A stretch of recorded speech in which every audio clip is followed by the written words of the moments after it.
খেলা চলছে বিশ্বজুড়ে। ফুটবল ক্রিকেট ছাড়াও খেলার রয়েছে এক দীর্ঘ ফর্দ। শুধু ফলাফল নয়, গত আজ এবং আগামীর খেলাকে আমরা প্রেস বক্স থেকে দেখতে চাই ভিন্ন চোখে।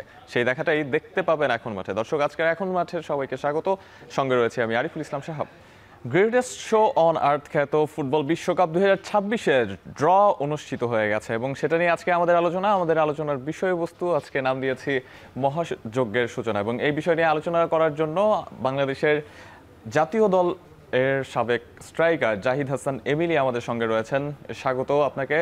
এবং কথা হচ্ছিল বিশ্বকাপের ড্র নিয়ে। নিশ্চয়ই গত রাতে আমরা যারা ফুটবল প্রেমী সবার চোখ ছিল। আপনি পুরোটা সময় কেমন কিভাবে এনজয় করেছেন সেটা জানতে চাই। ধন্যবাদ আপনাকে।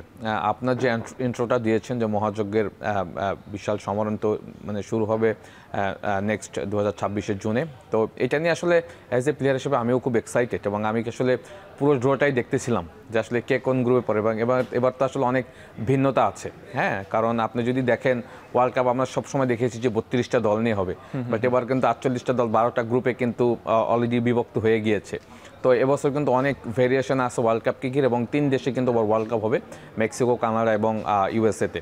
সুতরাং এক্সাইটমেন্ট অনেক বেশি এবং আমার কাছে মনে হয় অনেক বেশি ম্যাচ আমরা দেখতে পাবো। 104 ম্যাচ সম্ভবত ওয়ার্ল্ড কাপের এবার এই আসর হতে যাচ্ছে। সুতরাং আমি বলবো অ্যাজ এ প্লেয়ার হিসাবে এটা তো সবসময় 4 বছর পর পর ওয়ার্ল্ড কাপ আসা, ইটস নট অনলি মে, আমাদের সারা পৃথিবীর এই সবাই কিন্তু এই এক্সাইটমেন্টের দিকে তাকিয়ে থাকে এবং এর জন্যই কিন্তু একে বলা হয় the greatest shows on earth. Football প্রেমীদের জন্য দারুণ ব্যাপার।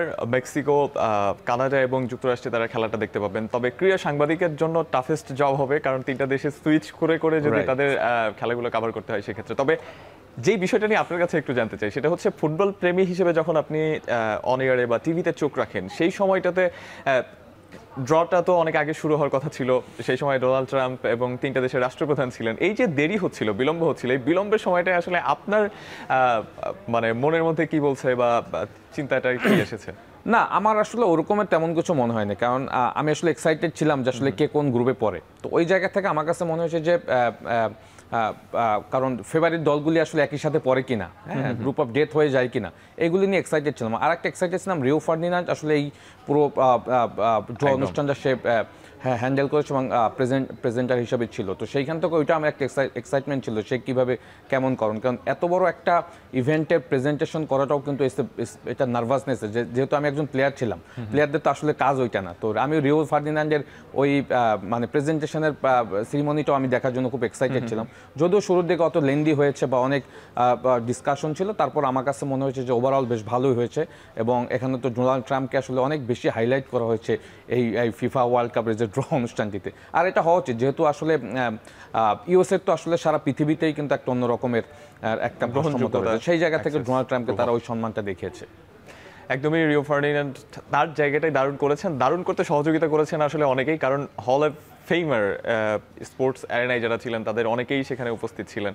সবাই মিলে আসলে তার কাজটাকে অনেক সহজ করে দিয়েছেন। তবে কাজটা যাদের সহজ হবে না অন্তত বিশ্বকাপে, তাদের কে কোন গ্রুপে পড়লেন সেটা একটু দেখে আসতে চাই। আমরা গ্রুপটা দেখতে পাচ্ছি 2026 ফুটবল বিশ্বকাপের গ্রুপ এতে আগে থেকেই মেক্সিকো ছিল, এর সাথে দক্ষিণ আফ্রিকা, কোরিয়া প্রজাতন্ত্র এবং উয়েফা ইউরোপের প্লে অফ খেলে একটা দল সেখানে আসবেন। তবে এবার যেই ব্যাপারটা হয়েছে 2010 সালের সেই উদ্বোধনী ম্যাচের কথা আপনার মনে আছে কিনা, যে দক্ষিণ আফ্রিকা এবং মেক্সিকোর সূচনা করেছিল, এবারও সেরকমই একটা শুরু হতে যাচ্ছে। ওয়ার্ল্ড কাপ তো আসলে সবসময় কিন্তু এক্সাইটমেন্ট থাকে। আপনি লাস্ট ওয়ার্ল্ড কাপ দেখেন, আর্জেন্টিনা প্রথম ম্যাচে সৌদি আরবের কাছে হেরে গিয়ে কিন্তু ওয়ার্ল্ড কাপ চ্যাম্পিয়ন হয়েছে। তো ওয়ার্ল্ড কাপের কিন্তু আসলে আপনি যদি দেখেন এক্সাইটমেন্টগুলি কিন্তু এখান থেকেই, হ্যাঁ, আপনার টপ ফেভারিট দলগুলি হেরে যাবে আসলে ছোট দলগুলির কাছে, আবার ছোট দলগুলি কোয়ালিফাই করবে সেমিফাইনাল, কোয়ার্টার ফাইনাল, এইগুলি এর জন্য কিন্তু the greatest shows on earth বলা হয়। হ্যাঁ, ওয়ার্ল্ড কাপের জন্য মানুষ মুখিয়ে থাকে। এই ধরনের এক্সাইটমেন্ট না হলে তো আসলে সবসময় ফেভারিটরাই চ্যাম্পিয়ন, ফেভারিটরাই সেমিফাইনাল খেলতো, বাট লাস্টের জন্য মরক্কো কিন্তু সেমিফাইনালে চলে গিয়েছে। সুতরাং এই ধরনের এক্সাইটমেন্ট থাকাতেই কিন্তু আমার কাছে মনে হয় যে ওয়ার্ল্ড কাপের এই এক্সাইটমেন্টগুলো অন্যান্য গ্রুপে আরো বেশি হবে। সেই গ্রুপগুলো আমরা এক নজরে একটু দেখে নিতে চাই। গ্রুপ বি তে রয়েছে কানাডা, তারও স্বাগতিক দল, আগে থেকেই কানাডা, যুক্তরাষ্ট্র এবং মেক্সিকোর গ্রুপ ঠিক করা ছিল। এর বাইরে কালকে ড্রতে যারা আসলেন কাতার এবং সুইজারল্যান্ড এবং ইউরোপিয়ান প্লে অফের থেকে আরও একটা দল সেখানে আসবেন গ্রুপ সিতে। এবং গ্রুপ বিতে ইতালি আসবে কিনা সেটা নিয়ে একটা কথা হবে। গ্রুপ সিতে রয়েছে ব্রাজিল, 5বারের বিশ্ব চ্যাম্পিয়ন, মরক্কো, হাইতি এবং স্কটল্যান্ড। গ্রুপটাকে অন্যতম কঠিন গ্রুপ হিসেবে দেখা হচ্ছে, তবে মরক্কো এবং স্কটল্যান্ডের বিপক্ষে পরিসংখ্যানের দিক থেকে ব্রাজিল অনেকটা এগিয়ে থাকবে। গ্রুপ ডিতে রয়েছে আমেরিকা, প্যারাগুয়ে, অস্ট্রেলিয়া এবং উয়েফা প্লে অফ সি থেকে যারা বিজয়ী দল আসবেন। গ্রুপ ইতে রয়েছে Germany, Curacao, Ivory Coast, Ecuador. Group F Netherlands, Japan, Tunisia এবং উয়েফা প্লে অফ বি গ্রুপের বিজয়ী দল। গ্রুপ জিতে রয়েছে বেলজিয়াম, মিশর, ইরান, নিউজিল্যান্ড। গ্রুপ এইচে স্পেন, উরুগুয়ে, সৌদি আরব ও কেপ ভার্দে।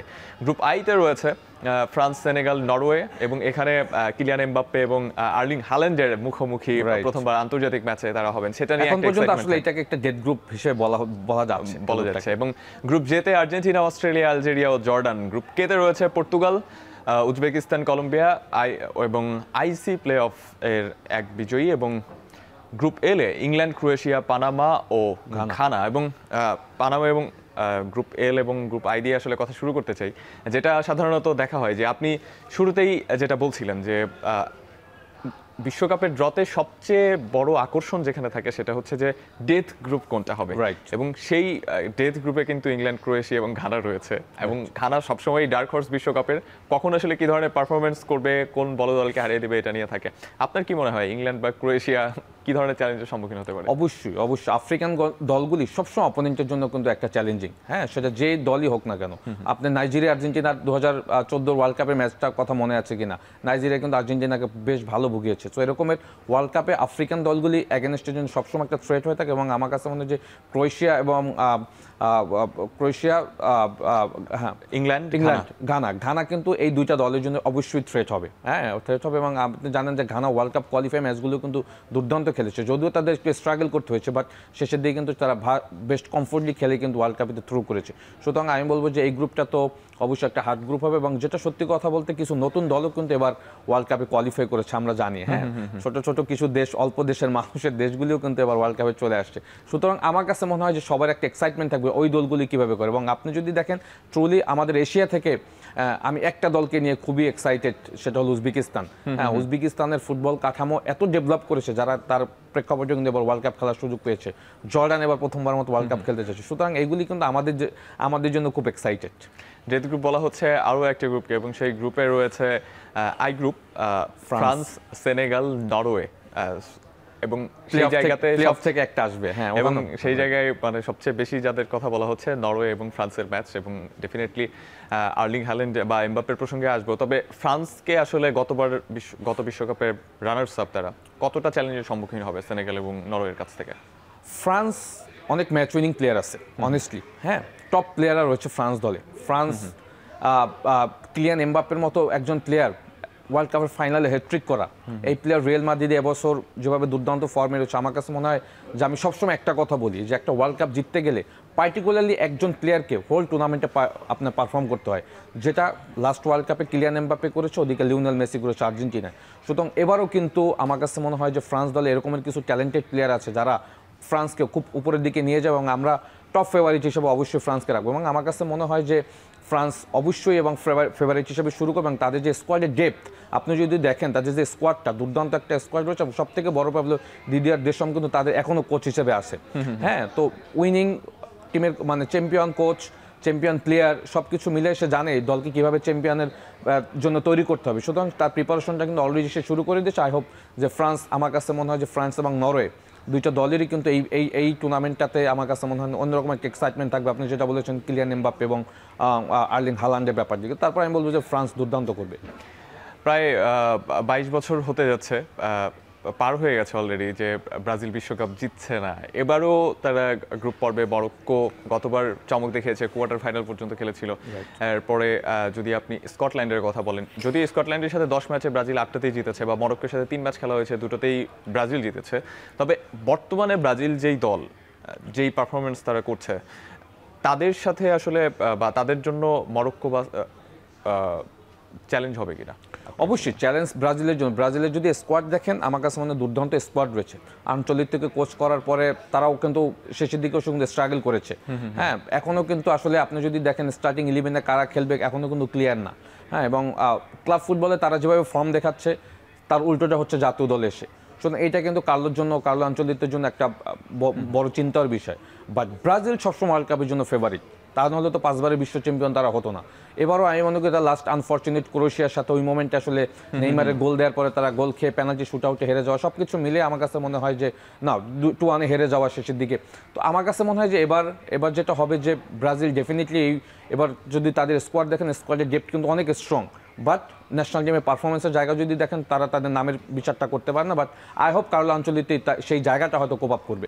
কথা হচ্ছিল ব্রাজিলকে নিয়ে যে দলে অনেক ডেপথ, অনেক মেধাবী খেলোয়াড় রয়েছেন, ইউরোপিয়ান লিগগুলোতে খেলছেন কিংবা অন্যান্য যে লিগগুলোতে রয়েছেন, একেবারে টপ টায়ারের তারা পারফর্মার। প্রত্যেকটা দলেই তাদেরকে কেন্দ্রবিন্দু করে দল করা হচ্ছে বা সেই গুরুত্ব পাচ্ছেন। কিন্তু যখন ন্যাশনাল টিমে আসছেন, সেই ন্যাশনাল টিমে মানে কম্বাইন যে পারফরমেন্স, সেই পারফরমেন্সের জায়গাটা ঠিক দেখা যাচ্ছে না। এবং কোচ কার্লোস আনচেলোত্তি, যিনি রিয়াল মাদ্রিদের হয়ে রিয়াল মাদ্রিদকে ইতিহাসই করেছেন বলা চলে, এত পারফর্মার কিন্তু মানে কম্বিনেশনটা হচ্ছে না কেন? দেখেন এখন পর্যন্ত কিন্তু ব্রাজিল আসলে কোন দলটা নিয়ে খেলবে, হ্যাঁ আপনি যদি ওয়ার্ল্ড কাপের সিনারি দেখেন, ম্যাক্সিমাম দলগুলি কিন্তু তাদের দলগুলি ফিক্সড করে ফেলছে। হ্যাঁ 6 মাস সময় রয়েছে, বাট তাদের প্ল্যানিংগুলি কিন্তু অলরেডি স্টার্ট করে ফেলছে।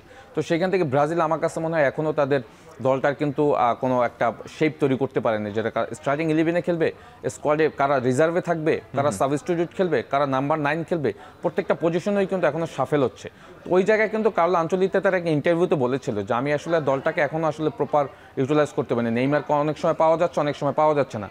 তো একটা ওয়ার্ল্ড কাপ জিততে গেলে কিন্তু কিছু ইম্পর্টেন্ট প্লেয়ারকে পারফর্ম করতে হতো। ওই পারফর্মার কিন্তু এখনও ব্রাজিল জাতীয় দলে অ্যাবসেন্স রয়েছে পারফরমেন্সের যদি গ্রাফটা দেখেন। তো সেখান থেকে আমি বলবো যে কার্লোর কিন্তু ওই প্রবলেমটা তৈরি হয়ে গেছে। বাট ব্রাজিল আপনি যেটা বলছেন ট্রু যে ভেরি ফ্যান্টাস্টিক একটা টিম রয়েছে এবার ওয়ার্ল্ড কাপে। সুতরাং ওই জায়গা থেকে আমার কাছে মনে হয় যে কার্লোর সুযোগ রয়েছে, 6 মাস রয়েছে টিম কম্বিনেশন দ্বারা করার জন্য। তার কোচিং স্টাফরা আলাপ আলোচনা করছে, প্লেয়ারদের সাথে ডিসকাশন করছে। নেইমারের খেলাটা খুব ইম্পর্টেন্ট, বাট আমার কাছে মনে হয় যে ডিফেন্স এবং মিডফিল্ডে যদি তারা কম্প্যাক্ট করতে পারে, অ্যাটাকিং থার্ডে কিন্তু তাদের ইম্পর্টেন্ট প্লেয়ার আছে, লাইক ভিনি জুনিয়র রয়েছে, রাফিনা রয়েছে, রড্রিগো রয়েছে, দের অল আর নেইমার রয়েছে, তারা কিন্তু সবাই কিন্তু দুর্দান্ত ফর্মে রয়েছে এই সময়টা। তারা যদি তাদের বেস্ট ফুটবলটা খেলতে পারে, ব্রাজিল কিন্তু আমার কাছে মনে হয় এই ওয়ার্ল্ড কাপে যে স্কোয়াড নিয়ে যাচ্ছে তারা কিন্তু অন্যতম দাবিদার ওয়ার্ল্ড কাপ উইনারের। ব্রাজিলের এই যে দীর্ঘদিন ধরে মানে সাফল্যহীন থাকা বা শিরোপাহীন থাকা, সেটা কি কোনোভাবে আপনার মনে হয় যে তাদের যে সংস্কৃতি বা শৃঙ্খলা হীন জীবনযাপন ফুটবলারদের অনেকেরই, এইটা কি আসলে কোনোভাবে দায়ী মনে হয়? দেখেন এইটা কিন্তু ব্রাজিলের সবসময় চলে আসছে। রোনালদো, বড় রোনালদো, তাদের ক্যারিয়ারও কিন্তু এরকম ছিল, বাট তারা মাঠের পারফরমেন্সটা করে দেন, তাদের অন্য দিকগুলি ফোকাস করতো।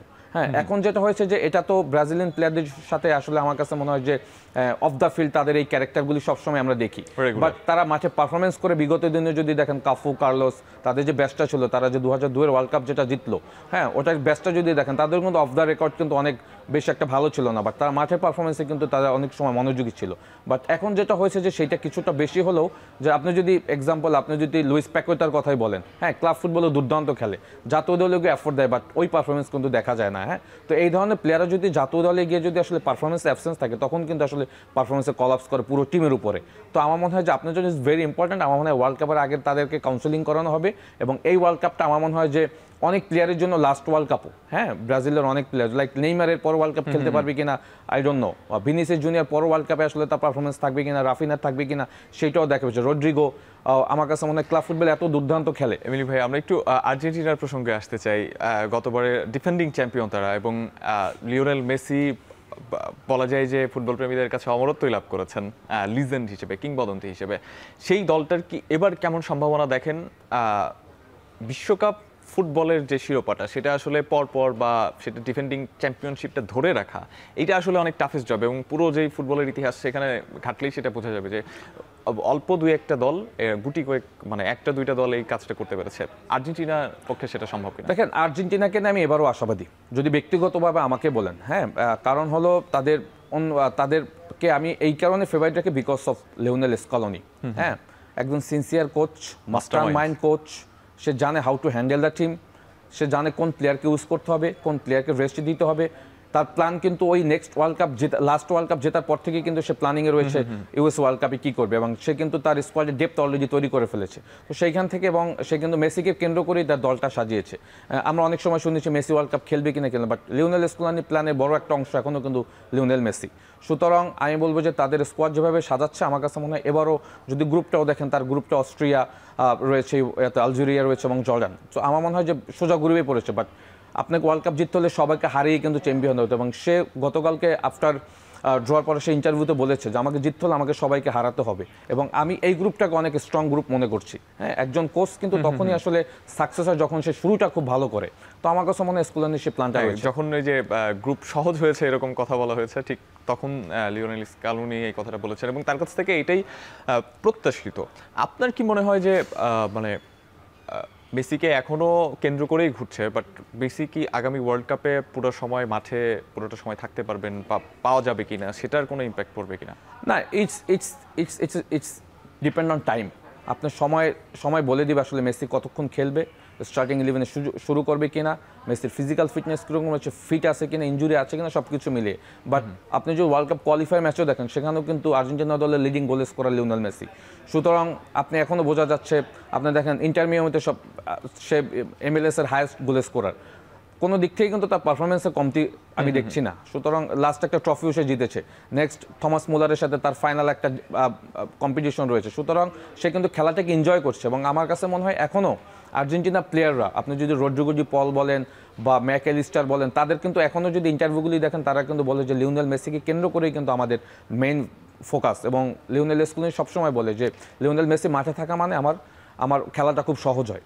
ব্রাজিল টিমে এরকম একজন নেতাকে মিস করেন কিনা আপনি, যাকে কেন্দ্র করে আসলে আমি ব্রাজিল দলকে নিয়ে খুব আশাবাদী, বাট ব্রাজিল দলে নেইমার আমার কাছে মনে হয় যে লিওনেল মেসির মতো একটা ক্যারেক্টার হতে পারতো যদি সে ইঞ্জুরি না হতো, সে নিজে দুটি সিনসিয়ার হতো। এবং আপনি যেটা বলছেন যে ব্রাজিলিয়ানদের ক্যারেক্টার তো একটু আসলে ডিফারেন্ট। একইভাবে আরেকটা কথা বলা যায় যে লিওনেল মেসির সঙ্গে লিওনেল স্কালুনির যেই জুটিটা, তাদের দুইজনের যে বন্ডিং, বোঝাপড়া পরস্পরকে, মেসিকে ওই ফ্রিডমটা দেয়া, মানে সবসময়ই তো আমরা গত বিশ্বকাপের পর থেকেই বা গত বিশ্বকাপে সৌদি আরবের ম্যাচ হারার পর থেকে যতগুলো ম্যাচ খেলেছে, একটু একটু করে লিওনেল স্কালুনি তাকে চিনিয়েছেন, এবং পেছনের মাস্টারমাইন্ড যে তিনি, সেটা তিনি জানিয়েছেন। গতির খেলা ফুটবল, আর সেই গতির কথা যখন ফুটবলে আসে তখন অবশ্যই নাম চলে আসতে হয়, যেই সব স্ট্রাইকারের নাম আগে চলে আসবে, আর্লিং হ্যাল্যান্ড এবং এমবাপ্পে তাদের মধ্যে অন্যতম। এবং এই বিশ্বকাপ একটা আমাদের ডুয়েল উপহার দিবে, সেটা দুই দলের কথা যদি বলি তাহলে ফ্রান্স এবং নরওয়ের, সেই দুই দলের কথা বলতে হয়। গত বিশ্বকাপের ফাইনালে আমরা দেখেছি গতি দিয়ে আসলে কিলিয়ান এমবাপ্পে কি করতে পারেন। আর্লিং হ্যাল্যান্ডকে আমরা ইউরোপিয়ান লিগগুলোতে দেখেছি, তিনি তার গতি দিয়ে কি করতে পারেন। এই দুটো ডুয়েল আসলে কেমন হবে, এই ডুয়েলে কারা জিতবে বলে মনে হয়? দেখেন, সত্যি কথা বলতে নরওয়ে কিন্তু অনেক বছর পর ওয়ার্ল্ড কাপে আসছে। নরওয়ে কিন্তু একটা সময় রেগুলার ওয়ার্ল্ড কাপ খেলতো, নরওয়ে, রোমানিয়া, এই ইউরোপ থেকে তারা কিন্তু জায়ান্ট কিলার ছিল। বাট আর্লিং হ্যাল্যান্ড আসার পর কিন্তু এবার আবার নতুন করে কিন্তু তারা জাগ্রত হয়েছে। হ্যাঁ, তো যেটা হয়েছে যে আপনি যেটা বলছেন, আর্লিং হ্যাল্যান্ড এই মুহূর্তে best number 9 in the world, এবং ম্যানচেস্টার সিটিতে সে রেগুলার গোল করছে, এবং শুধু গোল করছে না, গোলগুলির ভিতরে কিন্তু অনেক ভ্যারাইটিস আছে, ভার্সেটাইল টাইপের গোল সে করছে। হ্যাঁ, এবং সব ধরনের গোলই সে করতে পারে। লিঙ্ক আপে স্ট্রাইকার, হেডিংয়ে গোল করতে পারে, আপনার প্লেসিংয়ে গোল করতে পারে, শুটিংয়ে গোল করতে, সব ধরনের কোয়ালিটি কিন্তু তার ভিতরে রয়েছে। এবং আমার কাছে মনে হয় যে গোল স্কোরিংয়ের ক্ষেত্রে এই মুহূর্তে হালান্ডের মতো এত টপ ফিনিশার আমি কাউকে দেখি না, সত্যি কথা বলি, ওয়ার্ল্ড ফুটবলে। আর আপনি শুধু কিলিয়ান এমবাপ্পের কথা বলেছেন, এমবাপ্পে তো আসলে সে নিজেকে দিনের পর দিন ছাড়িয়ে যাচ্ছে, এবং দুইটা ওয়ার্ল্ড কাপ সে যেভাবে জিতেছে, সেই জায়গা থেকে আমার কাছে মনে হয়েছে যে একটা ওয়ার্ল্ড কাপ জিতেছে, একটা রানার আপ হয়েছে। সুতরাং ওটাও কিন্তু একদম জেতার দ্বার প্রান্তে কিন্তু কিলিয়ান এমবাপ্পে নিয়ে গিয়েছিল, যেখানে 2 গোলে পিছিয়ে থেকে আপনার 2 গোলে ম্যাচ ড্র করা, আবার 3 গোলে, হ্যাঁ, ওইটাকে আবার 3-3 করা, মানে ওয়ার্ল্ড কাপ হ্যাটট্রিক। এবং আমি বলবো হ্যাটট্রিক না, হ্যাটট্রিক সহ 4 গোল, পেনাল্টিতে কিন্তু সেও গোল করেছিল, যেটা আপনার পেনাল্টি শুট আউটে ডিসাইডেড হয়েছে, সেখানেও তার গোল ছিল।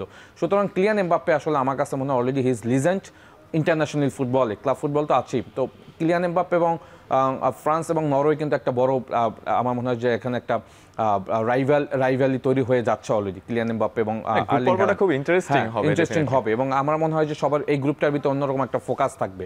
হ্যাঁ, এবং আমরা তো সবসময় চাই যে এই ধরনের ম্যাচ দেখার জন্য, কারণ আপনি চাইলেই কিন্তু ইউরোপিয়ান কম্পিটিশনগুলিতে নরওয়ে এবং ফ্রান্সকে একসাথে দেখতে পারবেন না। সুতরাং যেহেতু এই ব্যাটেলটা আমরা সামনে দেখতে যাচ্ছি, আমার কাছে মনে হয় যে খুব টাফ একটা কম্পিটিশন হবে এবং ইন্ডিভিজুয়ালি যদি দুজন প্লেয়ারের কথা বলেন, আমার বলবো যে দে আর টপ এবং মাঠের পারফরমেন্স আমার মনে হয় যে আমরা এটা এনজয় করবো। ব্যাটলে জয়ী হতে পারে কে? আপনার বাজি কার পক্ষে?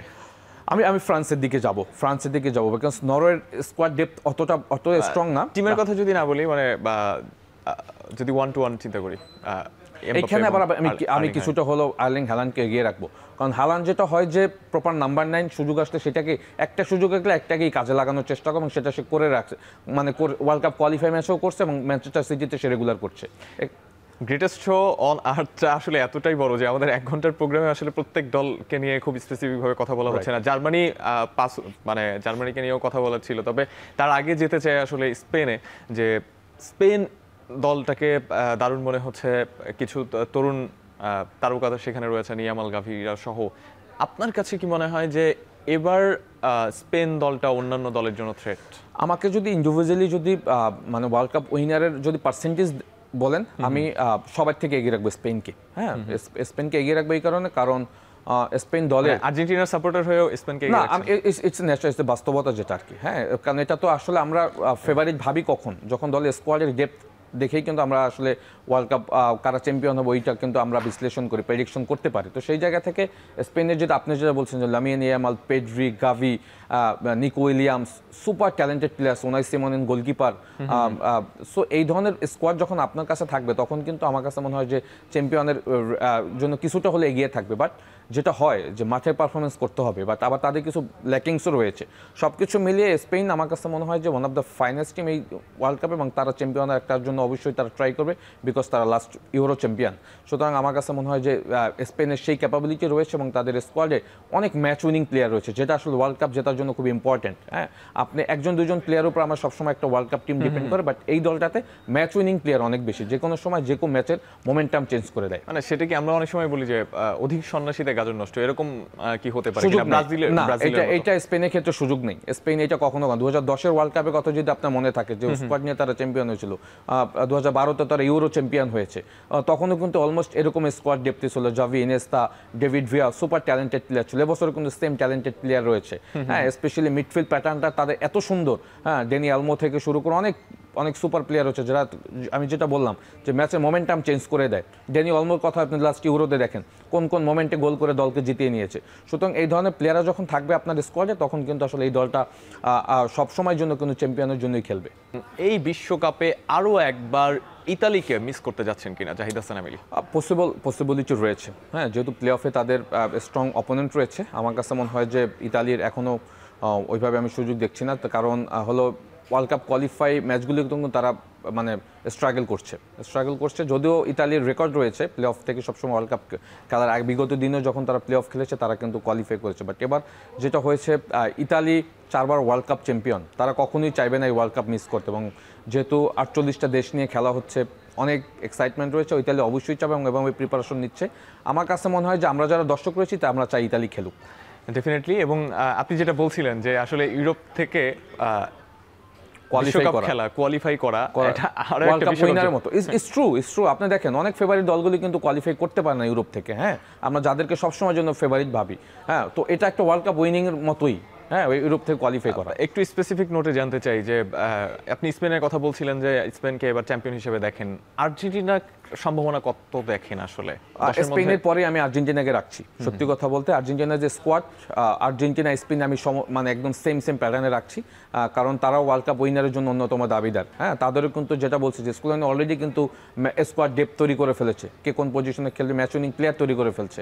হ্যাঁ, লিওনেল মেসিকে সে তৈরি করে ফেলছে। সুতরাং আর্জেন্টিনাকে আমি এভাবে দেখি। ব্রাজিলকে আপনি সেরা পাঁচে রাখবেন কিনা ওয়ার্ল্ড কাপ উইনারের তালিকায়? ডেফিনেটলি রাখবো। ব্রাজিল অবশ্যই থাকবে এবং ব্রাজিলের থাকার অন্যতম কারণ হলো কার্লো আনচেলত্তি। সে জানে বড় টুর্নামেন্টে কিভাবে খেলতে হয়, because say champions league winner এবং সে জানে how to handle the player. অর্থাৎ আপনি বলছেন এই সময়ের মধ্যে ব্রাজিল দলটা গুছিয়ে উঠবে অবশ্যই। ফ্রান্সের কথা যদি বলি, ফ্রান্স ডেফিনেটলি টপ 5 এর ভিতরে ফ্রান্সও থাকবে। France last defending runner up, তারা জানে তারা ওয়ার্ল্ড কাপ কীভাবে জিততে হয়, তাদের সেই স্কোয়াড রয়েছে, তাদের ম্যাক্সিমাম প্লেয়ার আপনার ফ্রান্স লিগে খেলে, প্যারিস সেন্ট জার্মেই, সুতরাং তারাও ফেভারিট। ক্রিস্টিয়ানো রোনালদোর পর্তুগাল রয়েছে, জার্মানি রয়েছে, এছাড়াও যদি বেলজিয়ামের কথা বলি তারা রয়েছে। এই দলগুলোকে আসলে কি আপনি সেরা পাচ্ছে?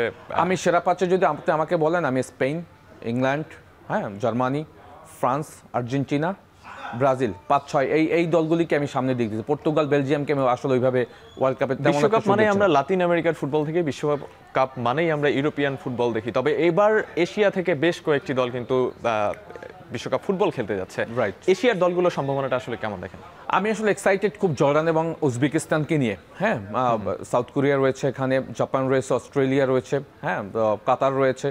তারপর আমি স্পেশালি একটু আমার ফোকাস থাকবে জর্ডান এবং উজবেকিস্তানে। উজবেকিস্তান দুর্দান্ত ফুটবল খেলছে ওয়ার্ল্ড কাপ কোয়ালিফাই ম্যাচে, সুতরাং এই দলগুলি আমি খুব এক্সাইটেড, কারণ তারা যেভাবে আসলে তাদের ফুটবলটা সাজিয়েছে, আমার কাছে মনে হয় যে তারা অঘটন শিকার হতে পারে অপোনেন্টের জন্য। হট অ্যাবাউট জাপান, আমি বললাম, আপনি অফ দ্য রেকর্ড আপনাকে বলছিলাম যে যদি আপনি প্রত্যেক ওয়ার্ল্ড কাপে কিন্তু আমরা একটা জায়ান্ট কিলার দল দেখি, যারা কিন্তু অপোনেন্টের যে সবসময় থ্রেট থাকে। লাস্ট ওয়ার্ল্ড কাপে মরক্কোকে দেখেছি।